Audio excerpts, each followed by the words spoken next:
ಪ್ರಿಯ ವೀಕ್ಷಕರೇ ನಮಸ್ಕಾರ. ಇದು ನಮ್ಮ ಸಾರಿಗೆ ಸಂಸ್ಥೆ ನೌಕರರಿಗೆ, ಚಾಲಕರು, ನಿರ್ವಾಹಕರು ಮತ್ತು ಗ್ಯಾರೇಜಲ್ಲಿ ಕೆಲಸ ಮಾಡ್ತಕ್ಕಂಥ ಎಲ್ಲ ಸಾರಿಗೆ ಸಂಸ್ಥೆಯ ನೌಕರರಿಗೆ ಈ ವಿಡಿಯೋ ಅರ್ಪಣೆ. ದಯವಿಟ್ಟು ಸಾರಿಗೆ ಚಾಲಕರೇ, ಸಾರಿಗೆ ಸಂಸ್ಥೆ BMTC ಆಗಿರ್ಬೋದು, KSRTC ಆಗಿರ್ಬೋದು, ಎಲ್ಲ ನೌಕರರಿಗೂ ಈ ವಿಡಿಯೋ ಅರ್ಪಣೆ. ದಯವಿಟ್ಟು ನೀವು ನೌಕರರು ನೋಡಲೇಬೇಕು.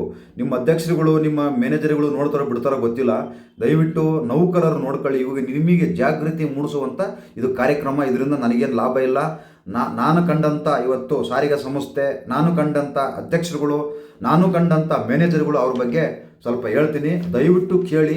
ಇವತ್ತು BMTC ಏನು ಇದೆಯಲ್ಲ, BMTC ಬೆಂಗಳೂರು ಮಹಾನಗರ ಸಾರಿಗೆ ಸಂಸ್ಥೆ, ಈ ಸಂಸ್ಥೆಯ ನೌಕರರಿಗೆ 6 ತಿಂಗಳು ಎಚ್ಚರಿಕೆ ಕೊಟ್ಟಿದ್ದಾರೆ. ಯಾವುದೇ ರೀತಿ ನೀವು ಹೋರಾಟ ಮಾಡೋಂಗಿಲ್ಲ, ಯಾವುದೇ ರೀತಿ ಹೋರಾಟ ಮಾಡೋಂಗಿಲ್ಲ, ಮುಸ್ಕಾರ ಮಾಡೋಂಗಿಲ್ಲ ಅಂತೇಳಿ ಸರ್ಕಾರ ನೋಟಿಸ್ ಕೊಟ್ಟಿದೆ. ನೀವು BMTC ನೌಕರರು ಯಾವುದು ಹೋರಾಟ ಮಾಡೋಂಗಿಲ್ಲ. ಈಗ 6 ತಿಂಗಳು ಸುಮ್ಮನೆ ಅವ್ರೇನು ಶಿಕ್ಷೆ ಕೊಟ್ಟರು ನೀವು ಅನುಭವಿಸ್ಕೊಂಡು ಸುಮ್ಮನೆ ಕೆಲಸ ಮಾಡಬೇಕು. ಇದಕ್ಕೆಲ್ಲ ಕಾರಣ ಯಾರು ಗೊತ್ತಾ? ನೀವು ನಂಬಿಕೊಂಡಿರ್ತಕ್ಕಂಥ ಅಧ್ಯಕ್ಷರುಗಳು. ಕೆಲವರು ಇದ್ದಾರೆ, ಭಾಳ ಅದ್ಭುತವಾಗಿ ಕೆಲಸ ಮಾಡಿದ್ದಾರೆ, ಆದರೆ ಮಾಡಿಲ್ಲ ಅಂತ ಹೇಳಲ್ಲ. ಆದರೆ ಇವತ್ತಿನ ಅಧ್ಯಕ್ಷರುಗಳು ಡೀಲ್ ಅಧ್ಯಕ್ಷರುಗಳು ಆಗ್ಬಿಟ್ಟಿದ್ದಾರೆ, ಡೀಲ್ ಸಂಘಟನೆಗಳು ಆಗ್ಬಿಟ್ಟಿದ್ದಾವೆ. ಯಾಕಂದರೆ ನಿಮ್ಮಲ್ಲಿರ್ತಕ್ಕಂಥ ಸಂಘಟನೆಗಳು ಬೇರೆ ಯಾವುದರಲ್ಲಿ ಇಲ್ಲ, ಅಷ್ಟು ಸಂಘಟನೆಗಳು ನಿಮ್ಮಲ್ಲಿದ್ದಾವೆ. ನೋಡಿ, ಕೆಲವು ಹೇಳ್ತೀನಿ, ಇಲ್ಲಿ ನೋಟಿಸ್ ಕೊಟ್ಟಿದ್ದಾರೆ, ಏನೋ ಬೇಡಿಕೆಗಳು ಈಡೇರಿಸಬೇಕು ಅಂತಂದೇಳಿ. ಒಗ್ಗಟ್ಟಿಲ್ಲ, ಯಾರೂ ಒಗ್ಗಟ್ಟಿಲ್ಲ. KSRTC stop fund versus foundation federation ಅಂತೆ. ಇದು ಕರ್ನಾಟಕ ರಾಜ್ಯ ಸಾರಿಗೆ ನಿಗಮಗಳ ಕಾರ್ಮಿಕ ಸಂಘಟನೆಗಳ ಜಂಟಿ ಕ್ರಿಯಾ ಸಮಿತಿ. ಇಷ್ಟೊಂದು ಇದಾವಂತೆ ನೋಡಿ. ಅಖಿಲ ಕರ್ನಾಟಕ ರಾಜ್ಯ ರಸ್ತೆ ಸಾರಿಗೆ ನೌಕರರ ಮಹಾಮಂಡಳಿ, ಕರ್ನಾಟಕ ರಾಜ್ಯ ರಸ್ತೆ ಸಾರಿಗೆ ನೌಕರರ ಫೆಡರೇಷನ್ CITU, ಆಮೇಲೆ KSRTC ಫಾಜ ಮತ್ತು ಏನೋ ಫಂ ನೌಕರರ ಸಂಘ ಅಂತೆ.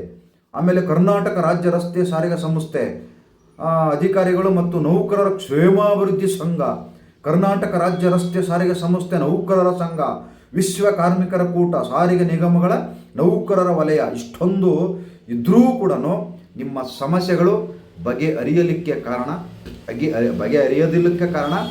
ಇಂಥ ಸಂಘಟನೆಗಳು ಇನ್ನೂ ಬೇಕಾದಷ್ಟಿದ್ದಾವೆ.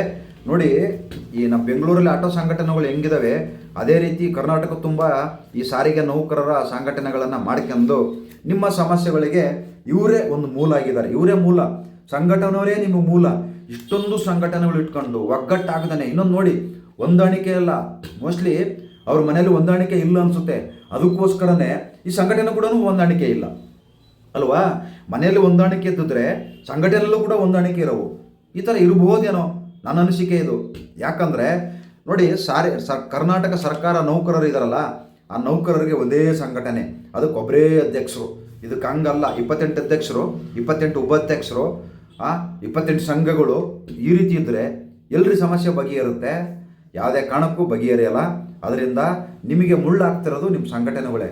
ಆಮೇಲೆ ಅವ್ರ ಮಾತು ಕೇಳ್ಕೊಂಡು ಯಾವುದೇ ಕಾರಣಕ್ಕೂ ಹೋರಾಟ ಮಾಡೋಕ್ಕೆ ಹೋಗಬೇಡಿ. ದಯವಿಟ್ಟು ಒಂದು ವಿಡಿಯೋ ಬರ್ತಾ ಇದೆ ನೋಡಿ. BMTC ನೌಕರರೇ, ದಯವಿಟ್ಟು 1ನೇ ತಾರೀಕಿನಿಂದ ಜನವರಿ 1ರಿಂದ 6 ತಿಂಗಳು ಯಾವುದೇ ಮುಸ್ಕಾರ ಹೋರಾಟಗಳು ನೀವು ಮಾಡೋಂಗಿಲ್ಲ. ನೋಟಿಸ್ ಕೊಟ್ಟಿದೆ ಸರ್ಕಾರದ ಕಡೆಯಿಂದ, ನಿಮಗೆ ನೋಟಿಸ್ ಬಂದಿದೆ. ಅಂದರೆ ನಾವು ಹೋರಾಟದ ಹಕ್ಕನ್ನು ಹತ್ತಿಕ್ಕುವ ಹಕ್ಕು ಕೂಡ ಇವರು ನಮ್ಮ ಹೋರಾಟದ ಹಕ್ಕನ್ನು ಕಿತ್ಕೊತಾ ಇದ್ದಾರೆ. ನಾವು ಇದೇ ರೀತಿ ಇದ್ದರೆ ಯಾವುದೇ ಕಾರಣಕ್ಕೂ ನಮಗೆ ನ್ಯಾಯ ಸಿಗೋದಿಲ್ಲ. ನಾವೆಲ್ಲ ಒಗ್ಗಟ್ಟಾಗಿ, ನೌಕರರೆಲ್ಲ ಒಗ್ಗಟ್ಟಾದ್ರೆ ಮಾತ್ರ ಇದು ನಮಗೆ ನ್ಯಾಯ ಸಿಗುತ್ತೆ ಹೊರತು ಯಾವುದೇ ಕಾರಣಕ್ಕೂ ಒಗ್ಗಟ್ಟಾಗಲಿಲ್ಲ ಅಂದರೆ ಯಾವುದೇ ನ್ಯಾಯ ಸಿಗುವುದಿಲ್ಲ. ನಮ್ಮ ಭಾರತ ದೇಶದ ಸಂವಿಧಾನ ಪ್ರಕಾರ ನಾವು ನಮ್ಮ ಹಕ್ಕುಗಳನ್ನು ಹೋರಾಟ ಮಾಡಿ ಪಡ್ಕೋಬೇಕಾಗಿದೆ. ಆದರೆ ಅದೇ ಹೋರಾಟವನ್ನು ಹತ್ತಿಕ್ಕುವ ಕೆಲಸನ ಈ ಸರ್ಕಾರ ಮಾಡ್ತಾ ಇದೆ. ಸಂವಿಧಾನಕ್ಕೆ ಇವರು ಗೌರವ ಕೊಡ್ತಾ ಇಲ್ಲ, ಸುಮ್ಮನೆ ಬೇರೆಯವ್ರಿಗೆ ಹೇಳ್ತಾ ಇದ್ದಾರೆ.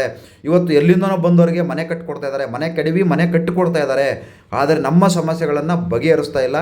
ಅರ್ಥ ಮಾಡ್ಕೊಳ್ಳಿ. ಇದಕ್ಕೆ ಮೂಲ ಕಾರಣ ಸಂಘಟನೆಗಳು, ಸಂಘಟನೆಯ ನಾಯಕರುಗಳು, ಸದಸ್ಯರುಗಳು. ಇದಕ್ಕೆಲ್ಲ ಮೂಲ ಕಾರಣ ಆಗಿರ್ತಾರೆ. ಒಗ್ಗಟ್ಟಿಲ್ಲ, ಒಗ್ಗಟ್ಟಿನ ಮಂತ್ರ ಬೇಕು, ಒಗ್ಗಟ್ಟು ಬೇಕು, ಹೊಂದಾಣಿಕೆ ಬೇಕು.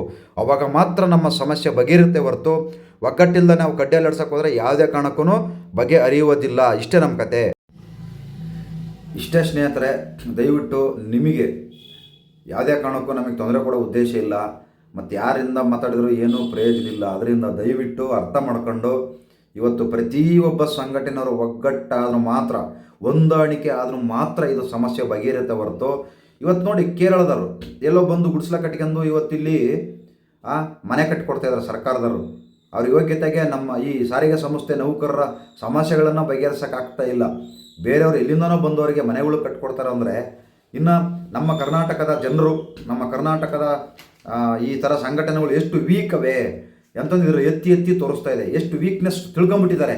ಇವ್ರು ಯಾವ ರೀತಿ ಮಾಡಿದರೆ ಇವ್ರನ್ನ ಬಾಯಿ ಮುಚ್ಚಿಸ್ಬೋದು, ಇವ್ರು ಏನು ಮಾಡಿದರೆ ಯಾವ ರೀತಿ ಬಿಸ್ಕತ್ ಹಾಕಿದರೆ ಇವರು ಬಾಯಿ ಮುಚ್ಚಿಸ್ಬೋದು ಅಂತಂದೇಳಿ ಈ ನಮ್ಮ ಕರ್ನಾಟಕದ ರಾಜಕಾರಣಿಗಳು ಚೆನ್ನಾಗಿ ತಿಳ್ಕೊಂಬಿಟ್ಟಿದ್ದಾರೆ. ಅದರಿಂದ ಇಂಥ ಸಮಸ್ಯೆಗಳು ಬಗೆಹರಿಯೋದಿಲ್ಲ. ದಯವಿಟ್ಟು ಎಲ್ಲರ ಒಗ್ಗಟ್ಟಾಗಿ, ಎಲ್ಲರ ಹೊಂದಾಣಿಕೆ ಆದರೂ ಮಾತ್ರ ನಿಮ್ಮ ಸಮಸ್ಯೆ ಬಗೆಹರಿಯುತ್ತೆ. ಇಲ್ಲಾಂದರೆ ಯಾವುದೇ ಕಾರಣಕ್ಕೂ ಬಗೆಹರಿಯಲ್ಲ. ನೀವೇ ತಿಳ್ಕೊಂಡಂಗೆ ಎಷ್ಟೊಂದು ಅಧ್ಯಕ್ಷರುಗಳು ಇದ್ದಾರೆ, ಎಷ್ಟೊಂದು ಉಪಾಧ್ಯಕ್ಷರುಗಳು ಇದ್ದಾರೆ, ಎಷ್ಟೊಂದು ನಾಯಕರುಗಳಿದ್ದಾರೆ. ಕೆಲಸ ಮಾಡಿ ಇವತ್ತು ರಿಟೈರ್ಡ್ ಆದಮೇಲೆ ಸಂಘ ಕಟ್ಟಿಕೊಂಡು ಅಧ್ಯಕ್ಷರಾಗಿ ಇವತ್ತು ನಿಮ್ಮ ಸಮಸ್ಯೆಗಳು ಅವ್ರ ಕೈಲೂ ಬಗೆಹರಿಸೋಕ್ಕಾಗ್ತಾ ಇಲ್ಲ. ಅಂದರೆ ಇದಕ್ಕೆ ಮೂಲ ಕಾರಣ ಹೊಂದಾಣಿಕೆ. ಯಾರೂ ಕೂಡ ಹೊಂದಾಣಿಕೆ ಇರುವುದರಿಂದ ಇಂಥ ಸಮಸ್ಯೆಗಳು ಬಗೆಹರಿಯುವುದಿಲ್ಲ. ಅದರಿಂದ ಬಹಳ ಎಚ್ಚರಿಕೆಯಿಂದ ಹೋರಾಟ ಮಾಡಿ ನ್ಯಾಯ ಸಿಗಬೇಕಪ್ಪ ಅಂದರೆ ಹೊಂದಾಣಿಕೆ ಮುಖ್ಯ, ಒಗ್ಗಟ್ಟು ಮುಖ್ಯ, ಮತ್ತು ಸ್ಟ್ರಾಂಗು.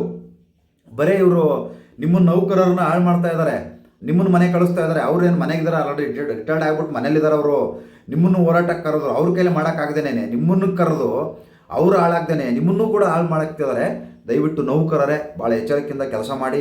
ಇಂಥ ಹೋರಾಟಗಳಿಗೆ ನೋಡಿ, ನಿಮ್ಮಿಷ್ಟ, ಕೈ ಜೋಡಿಸೋದು ಬಿಡಿಸೋದು ನಿಮ್ಮಿಷ್ಟ. ಇರೋ ವಿಚಾರ ಹೇಳಿದ್ದೀನಿ. ನಮಸ್ಕಾರ. ಆದಷ್ಟು ಬೇಗ ನಿಮ್ಮ ಸಮಸ್ಯೆಗಳು ಬಗೆಹರಿಯಲಿ. ಧನ್ಯವಾದಗಳು.